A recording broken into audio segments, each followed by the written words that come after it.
On the afternoon of the 16th of October 1834, two workmen in the basement of the House of Lords were burning firewood in a furnace. They had been given a job that morning and told to get on with it quietly, and by 6 o'clock that evening, the Palace of Westminster was on fire. By midnight, most of it was gone. The wood they were burning was not firewood. It was the financial records of the English state, going back roughly 700 years, and the fire that destroyed Parliament was started, quite literally, by the accounting system that had paid for it. This is the story of how a country ran its money on notched sticks for the better part of a millennium. Why that system was far cleverer than it sounds, why the words we still use for shares and shareholders come from a piece of hazel, and how the whole thing ended by burning down the building it had funded. Start with the object itself, because almost nobody has seen one and the descriptions rarely do it justice. A tally stick was a length of wood, usually hazel or willow, cut from a coppice tree, anywhere from a few inches to over 8 feet long, depending on the sum. Across one face, the clerk cut notches. The notches were not decorative, and they were not arbitrary. They were a strict, standardized system of value, and every Exchequer clerk in England read them the same way.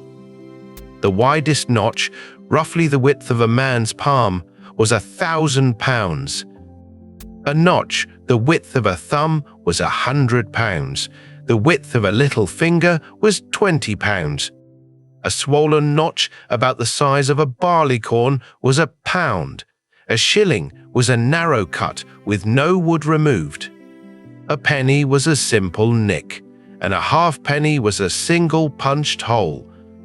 So a stick recording a debt of £2,345, 6 shillings and 8pence had a specific, unmistakable physical shape that could be read at a glance by anyone trained to read it, and, crucially, could not be altered without the alteration being obvious. That is the first thing to understand. This was not primitive. It was a security system. Now the part that makes it genuinely elegant. Once the notches were cut, the clerk wrote the details on the sides of the stick in ink. The sum, the date, the name of the person paying or being paid. And then he split the stick lengthways, down its whole length, straight through every notch. 2 pieces, each carrying half of every notch, each carrying half of the written text. The longer piece, with a handle left on the end, was called the stock. The shorter piece was called the foil. The person who had paid money into the Exchequer, or who was owed money by it, took the stock away with them. The Exchequer kept the foil. And here is the whole point of the design. Wood does not split evenly. The grain of a hazel rod is unique to that rod, and when you split it lengthways, it produces a jagged, irregular surface that exists nowhere else in the world. The only way to prove a stock was genuine was to fetch the foil out of the Exchequer's chest and see whether the two halves fitted together, notch to notch, grain to grain. You could not forge it. You could carve a stick with matching notches easily enough, and a competent forger could imitate the handwriting. But you could not reproduce the interior grain of a specific piece of wood that had been split years earlier and locked in a chest in Westminster. It was, in effect, a 2-factor authentication system running on trees 400 years before the invention of the check. And it gave us a word. If you hold shares in a company today, you are a stockholder. You hold stock. That word does not come from livestock, and it does not come from soup. It comes from this: the stock, the larger half of a split hazel rod, the piece the creditor carried away as proof that the Crown owed him money. When the Bank of England was founded in 1694 and began issuing transferable claims on government debt, the word came with it, because that is what everyone already called the thing you held when the state owed you. The London Stock Exchange is named after a stick. Before we get to how the system worked, it is worth explaining where it happened, because the room has given us another word that is still in daily use. The department was called the Exchequer. That name is not a corruption of anything to do with checks or checkbooks. Those came later and were named after it, not the other way round. It comes from a table. Twice a year, at Easter and at Michaelmas, the sheriffs of the counties came to Westminster to account for the revenue they had collected. They came to a room containing a large table, roughly 10 feet by 5, covered with a black cloth marked out in white squares. A checkered cloth. In Norman French, an échiquier, a chessboard. The squares were not decoration. They were an abacus. Each column represented a denomination: pence, shillings, pounds, 20s of pounds, hundreds, thousands, and counters were placed on the squares to represent sums. The sheriff's debt was laid out in counters along the top of the board. His payments were laid out beneath. Officials moved the counters, and the answer was visible to everyone in the room without anybody performing arithmetic in their head or on paper. This mattered more than it might sound. Roman numerals, which is what everyone was using, are close to unusable for calculation. Try multiplying MCMXLVI by anything, and you will see the problem immediately. Arabic numerals did not become standard in English official use until the 16th century. So for 400 years, the accounts of the English crown were computed on a chessboard by moving counters in front of witnesses. And the whole procedure was designed around visibility. The sheriff sat on one side of the table. The treasurer, the chancellor, and their clerks sat on the other. The calculation happened in the middle, in public, where every party could see it. Nobody had to trust anybody's arithmetic, because the arithmetic was a physical arrangement of objects on a cloth that everybody could look at. That is the same instinct as the split tally. The medieval Exchequer did not solve the problem of trust by making people more honest. It solved it by designing procedures in which dishonesty was difficult and detection was automatic. A 12th century treatise called The Dialogue of the Exchequer, written by Richard Fitz-Neal, treasurer under Henry II, describes the whole apparatus in detail: the cloth, the counters, the seating, the tallies, the order in which officers spoke. It survives, and it is one of the earliest descriptions of a working government department anywhere in Europe. It reads, quite recognizably, like an operations manual. So, a chessboard for the sums, split hazel rods for the receipts, and a written roll. The pipe roll, so called because the parchment was stored rolled up like a pipe, as the permanent record. 3 technologies, each doing a different job, checking each other. So, how did it actually work as a system of government finance? This is where it stops being a curiosity and becomes genuinely important. The Exchequer, the department that handled royal revenue, had a problem that every pre-modern state had. Tax revenue arrived in lumps seasonally from sheriffs in the counties. Expenditure arrived continuously and often urgently, usually because there was a war on. The crown needed to spend money. It had not yet collected. The tally solved this. When a sheriff paid in revenue, he received a stock as his receipt, and it was accepted as proof against his account. But the system's real power was in the other direction. The Exchequer could issue a tally against revenue that had not yet been collected, against next year's customs from the port of Bristol, say, or the wool subsidy from a particular county. A merchant who supplied the crown with grain or timber or armor would be paid not in coin but in a tally stick drawn on a named future revenue stream. He then took that stick to the sheriff or the customs official named on it and collected his money when the revenue came in. That is a bill of exchange. That is a government bond.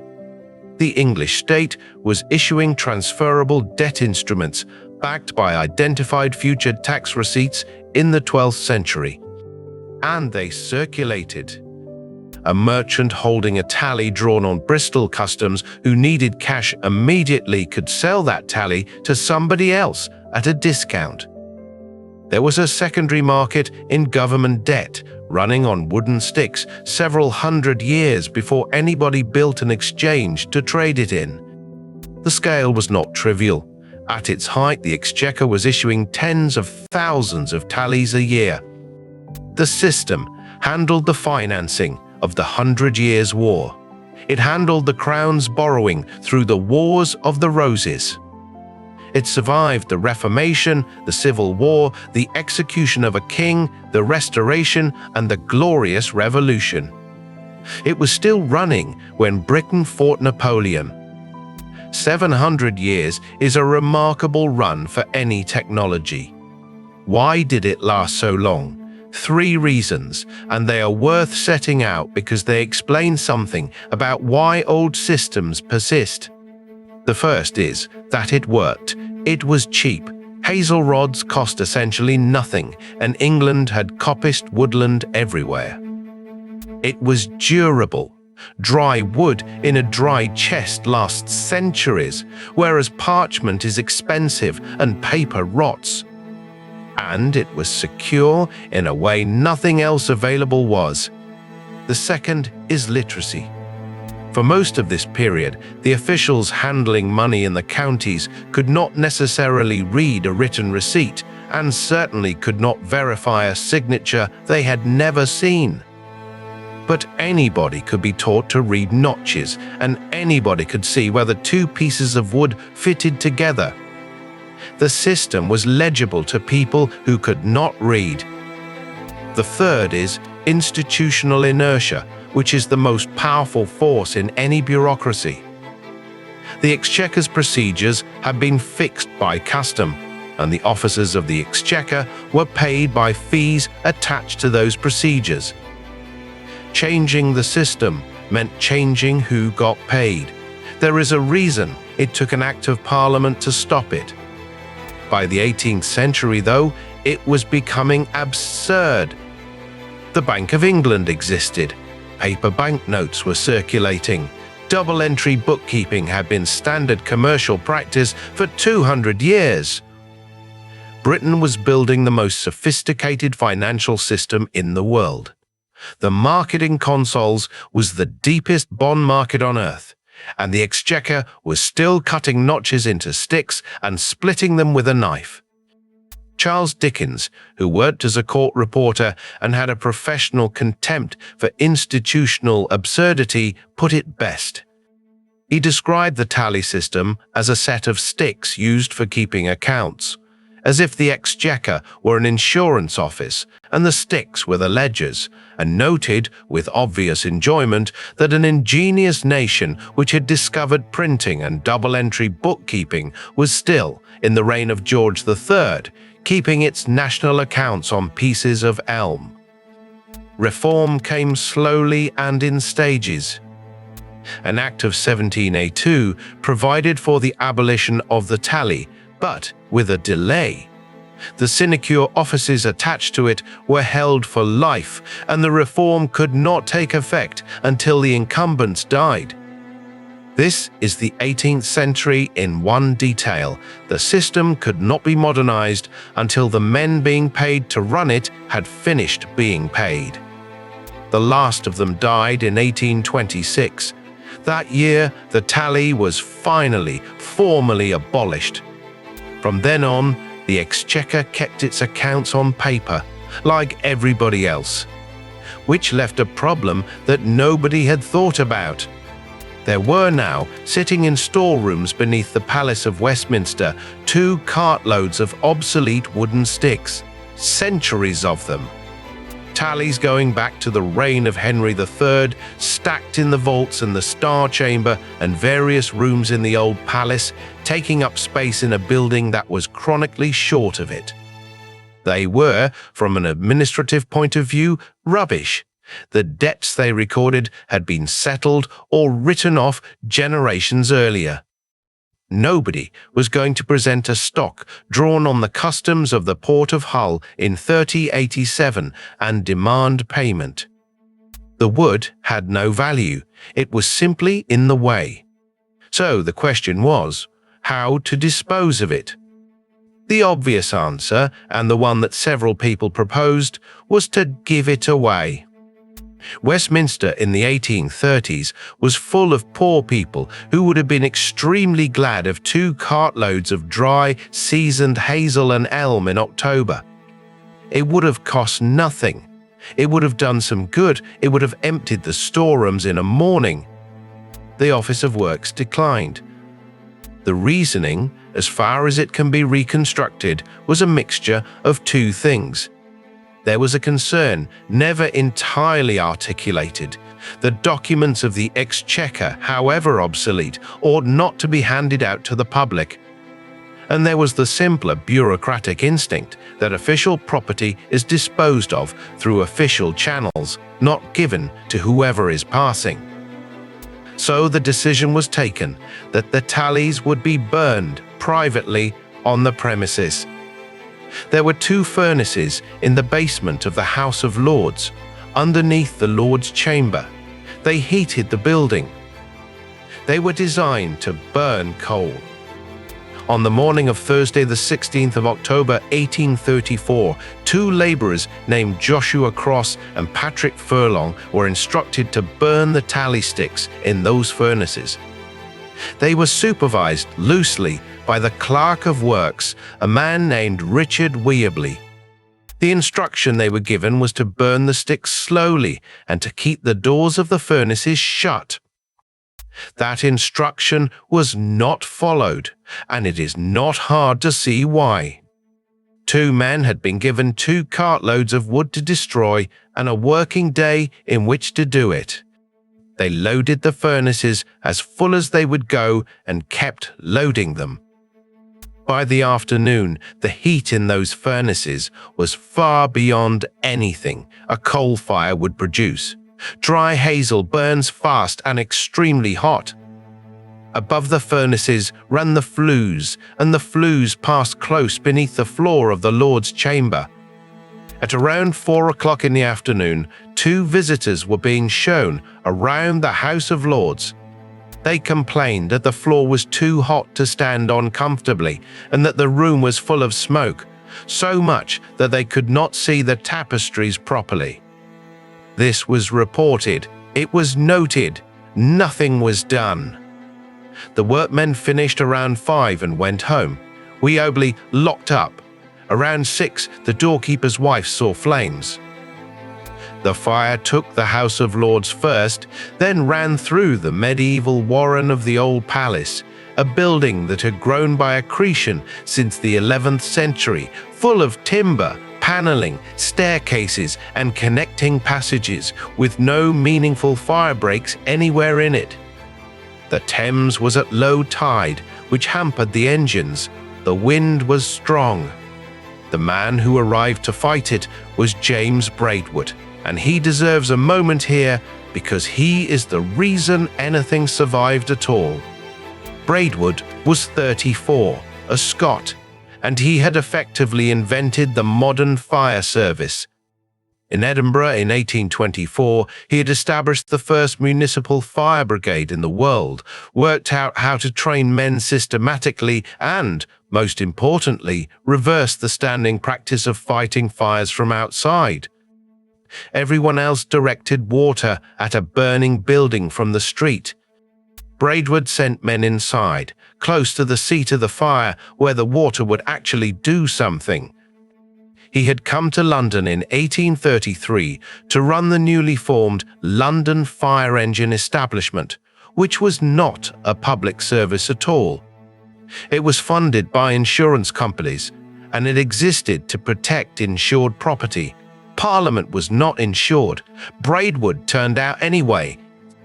He had 12 engines and around 80 men, and he arrived to find a medieval palace already well alight, a strong westerly wind driving the flames, and the Thames at low water, which meant the floating engine could not get close enough to draw properly, and the hoses had a long, weak run up the bank. He made a decision that night, which is the reason the story is not worse. He judged that the old palace was gone and did not try to save it. Instead, he concentrated everything on Westminster Hall, soaking the roof, tearing out the connecting passage between the hall and the burning buildings, and holding a line there while the rest went. That hall was built by William Rufus in 1097. Its hammer-beam roof, put up for Richard II in the 1390s, is the largest medieval timber roof in Northern Europe and weighs 600 tons. Charles I was tried under it. Had the wind not shifted late in the evening, Braidwood's stand might still have failed. But it did shift, and the hall stood. There is a grim postscript. Braidwood was killed 27 years later, in June 1861, at the Tooley Street fire in Southwark, crushed by a collapsing wall while taking a drink of water to his men. His funeral procession was 1.5 miles long. The fire he died fighting burned for 2 weeks. By midnight, most of the Palace of Westminster was gone. The House of Commons chamber, St. Stephen's Chapel, where English and then British representatives had sat since the reign of Edward VI, was destroyed. The House of Lords was destroyed. The Painted Chamber went. Libraries, committee rooms, official residences, centuries of accumulated fabric. Westminster Hall survived because the wind changed and because firefighters made a deliberate stand there. It is the reason you can still walk into an 11th century hall with a 14th century hammer-beam roof when you visit Parliament today. St. Mary Undercroft survived.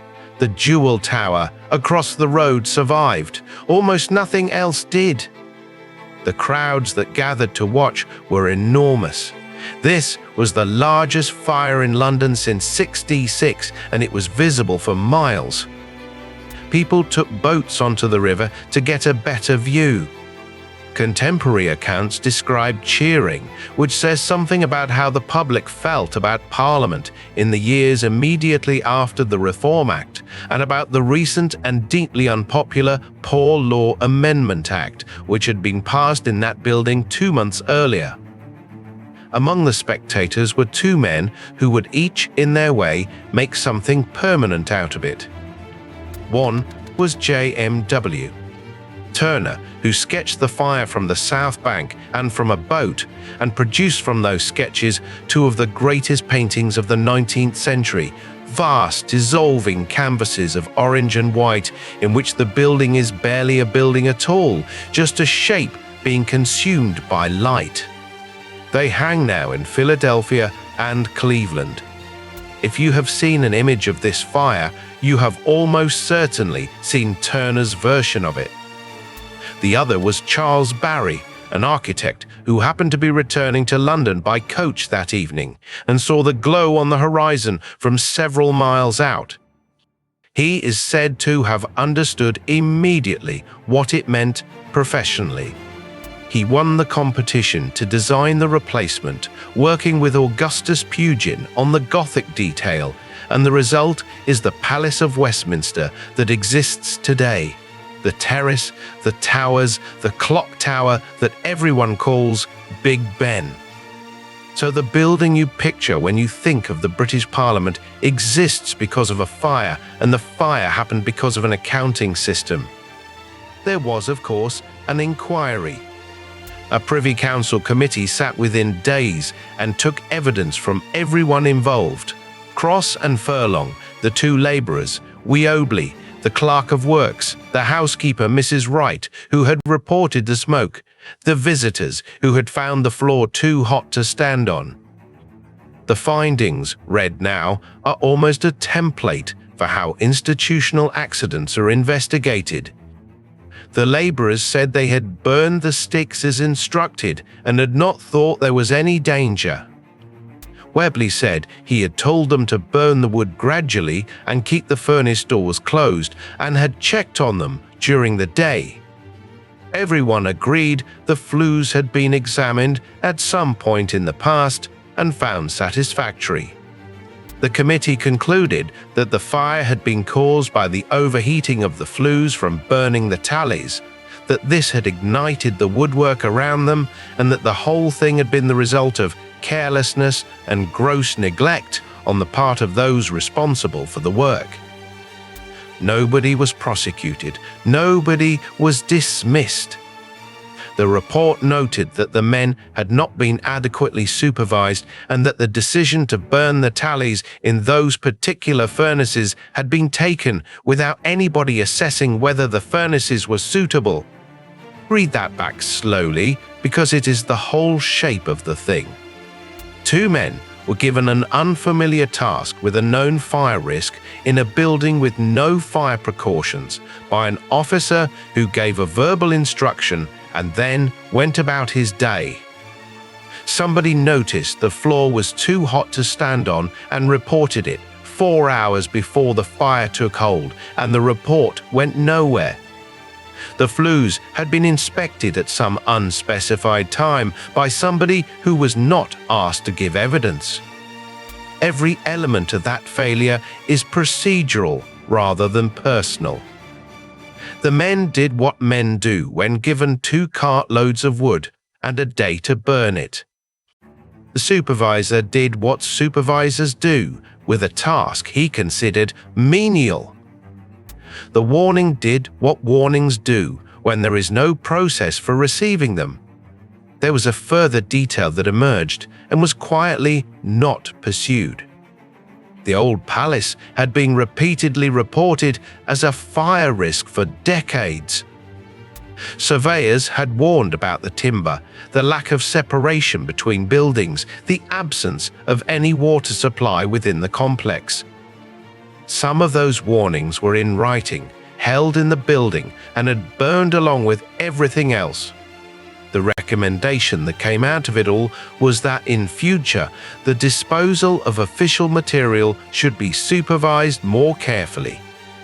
Britain then spent 30 years and more than £2 million, perhaps £250 million in today's money, building a new parliament, and included in the new design a great deal of iron, stone, and deliberate fire separation. There is a temptation to leave it there as a neat piece of irony, and it is a good one. But there are 2 things underneath it that are worth more than the joke. The first is about obsolete systems. The tallies were dangerous precisely because they had stopped being important. While the system was live, those sticks were the most carefully guarded objects in the kingdom, evidence of debt held in locked chests, produced under supervision. The moment they became worthless, they became rubbish, and rubbish gets handled by whoever is available, under instructions nobody checks, in a basement nobody visits. Nothing about the sticks changed on the day the tally was abolished. What changed was the attention paid to them. And it was the withdrawal of attention, not the wood, that burned the building down. That is a pattern worth recognizing because it recurs constantly in financial history. The dangerous thing is rarely the system everyone is watching. It is the legacy process still running underneath that nobody owns anymore, that everyone assumes somebody else is responsible for. The second is about what was actually lost, which is more than a building. The tallies that burned were, as records, largely redundant. The sums had been transcribed into the pike rolls and other written accounts, and most of that survives. But the palace held far more than tallies. Original documents, court records, parliamentary papers accumulated over centuries, much of it never copied and never catalogued. A great deal of it went that night, and we do not know precisely what, because the inventory burned along with the archive. Britain lost part of its own memory because of a decision about how to dispose of firewood. It is worth saying what the tallies were actually worth in money, because the figures are not small and they explain why the system mattered. By the middle of the 17th century, the Exchequer was issuing tallies against future revenue on a scale that would be recognizable to any modern treasury. Under Charles II, tallies of anticipation, sticks drawn on tax revenue that had not yet been collected, were being issued in enormous quantities and traded at a discount by London goldsmith bankers who were effectively running a money market in government paper before there was any government paper. And it went wrong in exactly the way such things go wrong. In 1672, unable to meet its obligations, the Crown suspended repayment on those tallies. It is known as the stop of the Exchequer, and it was, in plain terms, a sovereign default. The goldsmith bankers who had discounted the Crown's sticks were ruined. Several of the largest London banking houses of the day collapsed. Depositors lost fortunes. That default is why the Bank of England exists. When William III needed to fund a war against France 22 years later, nobody would lend to the Crown on the old terms because everybody remembered 672.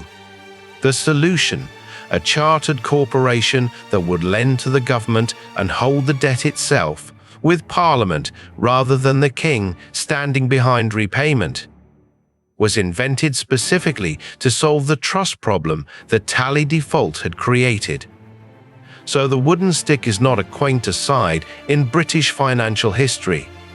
It is the thing that came before, the instrument whose failure produced the institution that replaced it.